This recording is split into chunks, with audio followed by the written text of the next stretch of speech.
Beberapa waktu lalu, Iran menyerang Israel dan menimbulkan kekhawatiran itu bisa memicu perang dunia. Israel niatnya mau membalas, tapi mendadak Presiden Amerika Joe Biden menelpon Netanyahu untuk bersikap lebih pasif. Netanyahu ini bukan tipikal orang yang mau mendengarkan. Cepat atau lambat, Israel pasti akan membalas. Eskalasi di Timur Tengah akan selalu tinggi. Yang menarik, orang-orang bicara soal ancaman perang dunia ketiga. Situasinya sama ketika Rusia menyerang Ukraina. Para pakar memprediksi akan terjadi perang dunia ketiga.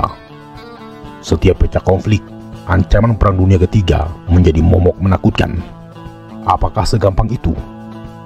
Jika kita bedah perkembangan politik internasional, perang dunia ketiga itu masih terlalu jauh. Apapun skenarionya, perang dunia ketiga itu mustahil dan terlalu dilebih-lebihkan. Sebelum berasumsi, mari kita breakdown. Begini, perang dunia adalah konflik skala besar yang melibatkan banyak negara dari berbagai benua, baik yang terlibat secara langsung maupun tidak langsung. Biasanya, perang dunia terdiri dari aliansi-aliansi yang saling bersaing. Coba lihat Perang Dunia Pertama tahun 1914. Itu terjadi karena melibatkan 6 kekuatan besar dunia yang saling berebut hegemoni. Triple NTT terdiri dari Kerajaan Inggris, Prancis, dan Kekaisaran Rusia melawan blok sentral yang terdiri dari aliansi 3 negara, Kerajaan Austria-Hongaria, Kekaisaran Jerman, dan Kesultanan Turki Ottoman. Negara-negara ini saat itu adalah kekuatan-kekuatan dominan yang saling bersaing satu sama lain. Perang Dunia Kedua juga begitu. Jerman, Italia, dan Jepang baku hantam sama Amerika, Inggris, dan Uni Soviet.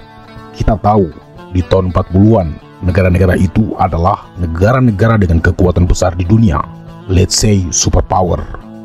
Memang, banyak negara-negara kecil ikut ambil bagian dari perang dunia, tapi selalu ada superpower sebagai penggeraknya.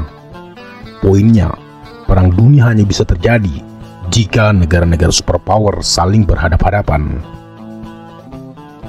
Dengan fakta-fakta itu, sekarang kita lihat bagaimana peta konflik hari ini. Apakah kondisi objektifnya memungkinkan terjadinya perang dunia ketiga? Saat ini, sistem dunia itu cenderung bipolar, dengan hanya 2 negara superpower, Amerika Serikat dan Cina. Rusia mungkin bisa dimasukkan sebagai salah satu kekuatan di dunia. Tapi, dari 3 negara ini, dengan segala hormat, Rusia adalah yang paling lemah. Tidak bisa dipungkiri, Amerika Serikat dan Cina mewakili 2 kekuatan dominan saat ini. Cina dengan ekonominya, dan Amerika dengan militernya. Pertanyaannya, apakah Amerika Serikat dan Cina sebagai 2 negara superpower hari ini mau terlibat dalam konflik terbuka? Jika iya, apa alasannya? Karena konflik antara negara superpower hanya bisa terjadi apabila kepentingan strategis mereka terancam. Lihat seberapa sering konflik di Timur Tengah. Sejak tahun 1948, Perang Arab-Israel, Perang Irak lawan Iran, Perang Kuwait, Perang Suriah, konflik di Yaman, Perang Abadi Palestina-Israel, atau yang sekarang Iran versus Israel. Apakah konflik-konflik itu bisa memicu perang dunia? Sebesar apapun perang di Timur Tengah, jika negara-negara superpower tidak masuk ke dalam konflik, maka perang itu hanya perang skala regional. Sepanjang Amerika Serikat, Cina, dan Rusia tidak saling berhadap-hadapan, maka tidak akan pernah ada perang dunia ketiga. Memang, dalam setiap langkah kebijakan luar negeri Israel, Amerika selalu ada di belakangnya. Tapi masalahnya, semua konflik yang ditimbulkan Israel, Amerika ini tidak pernah mau terlibat langsung. Israel sebenarnya sangat berkepentingan agar Amerika ikut bersama-sama menggempur Iran. Tapi dari sisi Amerika jelas belum melihat urgensi untuk masuk arena. Justru Amerika Serikat akan berusaha agar eskalasi tidak meluas. Begitu juga dari sisi Iran. Meskipun Iran, Cina, dan Rusia memiliki kedekatan khusus, namun Iran tidak pernah bisa menarik Cina dan Rusia ke dalam konfliknya. Lagi pula, Cina tidak punya kepentingan untuk masuk arena perang di Timur Tengah, karena memang Cina tidak punya kepentingan di situ. Begitupun juga Rusia yang masih sibuk dengan urusan Ukraina. Bahkan meskipun tidak ada perang Ukraina, Rusia tidak punya kepentingan dalam konflik Iran-Israel. Di sisi lain, Israel juga tidak pernah menyatakan sikap bermusuhan dengan Cina dan Rusia. Kartunya itu ada di Cina dan Rusia.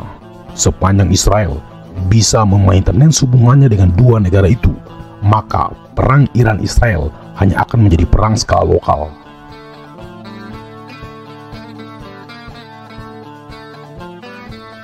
Apalagi negara-negara Arab tidak semua mendukung Iran. Arab Saudi misalnya, sebagai kekuatan berpengaruh di Timur Tengah yang memiliki banyak pengikut, sama sekali tidak berada di sisi Iran. Justru sebaliknya, Saudi malah menganggap Iran sebagai ancaman. Tahun 60-an, pasca perang Arab-Israel, semua negara-negara Arab yang Sunni menganggap Israel sebagai ancaman.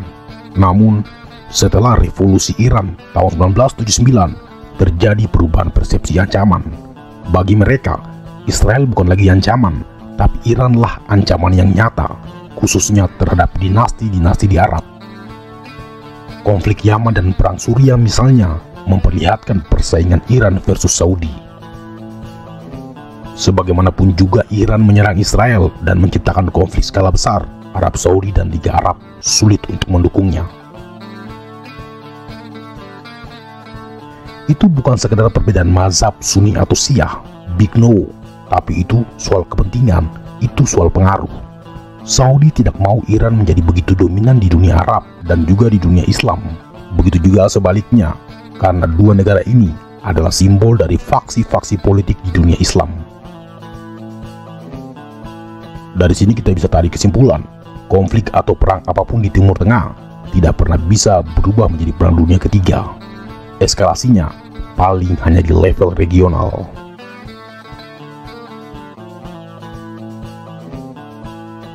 Perang Rusia-Ukraina sebenarnya lebih berpotensi menjadi perang dunia dibanding semua konflik di Timur Tengah, karena sudah melibatkan salah satu kekuatan besar di dunia dan juga terjadi di Eropa. Berdasarkan sejarah, perang dunia selalu bermula di Eropa, tapi kita bisa lihat sendiri, Rusia dan Ukraina baku hantam sudah hampir 3 tahun, tapi tidak pernah bisa meluas menjadi perang dunia ketiga. Padahal Amerika dan banyak negara-negara di Eropa terang-terangan memberikan dukungan militernya kepada Ukraina. Anehnya, negara-negara itu tidak mau menyatakan perang kepada Rusia. Apakah Amerika takut? Ini bukan soal takut atau berani, ini soal kepentingan. Pada dasarnya, Amerika akan lebih nyaman menjadikan Ukraina sebagai proksi daripada berhadapan langsung dengan Rusia. Biayanya lebih murah. Selain itu, Amerika Serikat tidak terlalu menganggap Rusia ancaman utama bagi kepentingannya saat ini. Kenapa? Karena Amerika sedang menyimpan tenaga untuk mempersiapkan diri menghadapi ancaman paling besar. Negara apa itu? Ya, Cina. Dari sisi ekonomi dan juga militer, Amerika sangat terancam oleh kebangkitan Cina. Teorinya begini, Amerika itu adalah the ruling power. Pasca jatuhnya Uni Soviet, sistem dunia berubah menjadi unipolar, dan negara ini menjadi satu-satunya kekuatan dominan di dunia sejak tahun 90-an. Amerika berperan sebagai polisi dunia tanpa ada kekuatan lain yang menggoyang hegemoninya. Nah, Cina pada dekade terakhir ini sudah mulai naik sebagai the rising power atau emerging power. Amerika Serikat sebagai status quo tentu tidak mau hegemoninya terancam oleh kebangkitan Cina, dan negara ini akan mencari cara, mencari celah agar Cina jatuh, atau paling tidak Cina tidak bisa melampaui dirinya. Itu alamiah, karena begitulah sistem dunia berjalan.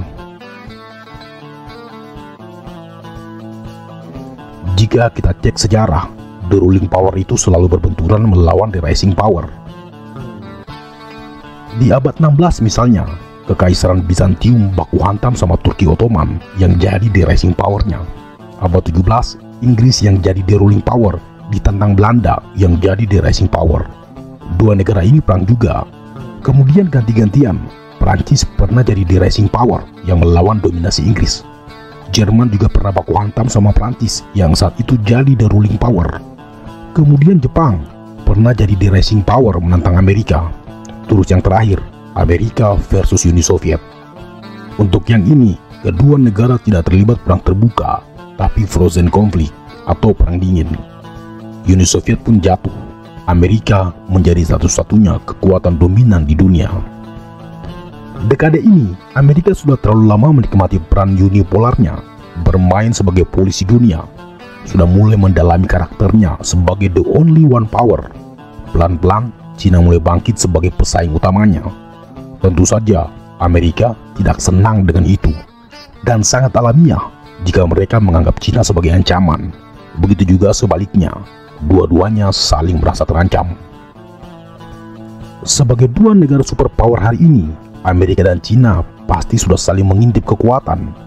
Dua negara ini sudah saling berjaga-jaga dan saling mempersiapkan diri dengan segala kemungkinan. Kondisi dunia juga tidak menentu, segala hal bisa terjadi. Khususnya Amerika, negara ini sudah berkaca dari pengalaman.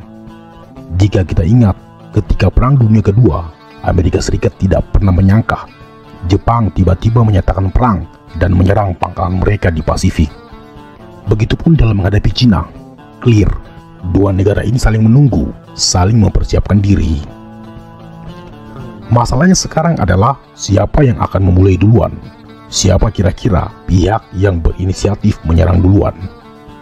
Atau apakah ada peristiwa luar biasa yang bisa memaksa kedua negara ini saling berhadapan-hadapan? Mari kita petakan. Terkait Amerika Serikat, Cina cenderung pasif. Cina menggunakan strategi defensif, bahkan bisa dibilang sangat hati-hati. Itu bisa dilihat dari kebijakannya pada Taiwan. Kita tahulah bahwa Amerika Serikat adalah pelindung utama Taiwan dan satu-satunya negara yang mencegah Cina mengambil alih Taiwan. Waktu Rusia menyatakan perang dengan Ukraina, Iran mengambil sikap bermusuhan dengan Israel. Kondisi objektifnya memungkinkan untuk Cina menduduki Taiwan karena akan tercipta 3 front pertempuran yang bisa membuat Amerika dan Eropa kesulitan. Bayangkan ada front Iran-Israel, Rusia-Ukraina, dan Taiwan-Cina. Amerika dan sekutunya pasti kelimpungan untuk mendeploy bantuan di semua front. Kesempatan yang baik bagi Cina menuntaskan ambisi One China Policy atau kebijakan satu Cina yang dari dulu mereka cita-citakan. Dengan menyerang Taiwan, artinya Cina masuk ke arena perang. Tentu saja Amerika Serikat pasti akan bereaksi, mengingat negara ini memiliki persetujuan rahasia untuk melindungi Taiwan. Iran dan Rusia adalah dua negara yang sangat berkepentingan jika Cina masuk arena konflik. Karena bukan tidak mungkin, masuknya Cina justru men-trigger Rusia dan Iran untuk lebih berani melawan hegemoni Amerika Serikat. Iran sudah tidak akan ragu lagi berhadapan dengan Israel. Rusia pun sama. Jika Cina masuk arena, maka negara itu akan mengkondisikan Ukraina lebih cepat. Semua tahu, tanpa bantuan Amerika Serikat dan Eropa, Ukraina sebenarnya sudah sejak lama dianeksasi Rusia. Masuknya Cina ke gelanggang juga akan membawa serta Korea Utara. Negara yang satu ini impiannya adalah menyatukan semenanjung Korea yang selama ini tertahan karena Amerika Serikat. Dari sini kita bisa lihat blok kekuatan baru terbangun secara alamiah. Cina dan Rusia memang tidak punya kepentingan dengan perang Iran-Israel di Timur Tengah. Begitu juga Iran dan Korea Utara tidak punya kepentingan dengan serangan Cina ke Taiwan atau perang Ukraina. Tapi negara-negara ini memiliki kepentingan yang sama, yaitu melawan dan meruntuhkan hegemoni Amerika Serikat. Mereka hanya butuh momentum. Sebaliknya, Amerika sebagai the ruling power melihat kesempatan untuk berhadapan langsung dengan Cina. Semua sumber daya pasti akan dikerahkan. NATO, AUKUS, dan Quad diaktifkan. Jepang dan Korea Selatan mau tidak mau dipaksa masuk gelanggang karena dua negara ini di posisi paling terancam. Begitu juga Israel yang mustahil membelakangi Amerika. Ketika Israel masuk arena, maka negara-negara pendukung Palestina besar kemungkinan berada di posisi yang berbeda, termasuk juga Liga Arab. Nah, itu baru bisa disebut sebagai Perang Dunia Ketiga. Masalahnya, Cina mau apa tidak? Mereka sekarang sedang berada di puncak ekonomi yang sedang jaya-jayanya. Hanya kurang dari 30 tahun, 700 juta masyarakatnya sudah jadi kelas menengah. Pencapaian ekonomi mereka luar biasa. Apakah Cina berani mengorbankan kemajuan ekonominya untuk memulai perang? Dengan resiko kehancuran ekonomi bagi 1 miliar lebih warganya, rasanya tidak mungkin. Apalagi tentara mereka sejak tahun 79 sudah lama tidak terlibat perang. Cina cenderung wait and see. Itulah kenapa ancaman-ancamannya untuk menduduki Taiwan hanya sebatas ancaman. Sebesar apapun hasrat mereka untuk menuntaskan kebijakan satu Cina, Cina tidak akan pernah memulai perang. Sementara di satu sisi, Amerika juga menghadapi situasi yang sama. Tidak mungkin akan gegabah memulai perang dengan Cina. Kenapa? Anggaran yang mereka belanjakan untuk perang selama 20 tahun terakhir mencapai sekitar 14 triliun dolar. Itu angka yang sangat spektakuler. Padahal rasio utang Amerika sudah kritis mencapai 140% dari total produk domestik brutonya. Negara ini sudah kewalahan dengan perang. Tentara mereka ditarik dari Afghanistan karena sudah tidak bisa menutup biaya. Amerika Serikat juga sadar anggaran mereka terlalu sering digunakan untuk menjadi polisi dunia. Kini ekonomi mereka sudah ketinggalan dari Cina. Selain itu, Amerika Serikat juga menghadapi banyak problem domestiknya. Objektifnya, jika harus berhadapan dengan Cina, Amerika pasti akan memilih menggunakan proksi seperti Ukraina di Rusia. Dan Jepang adalah kandidat paling ideal untuk dipersenjatai di Asia Timur. Kenapa Jepang? Karena semua musuh Amerika juga memiliki konflik kepentingan dengan Jepang.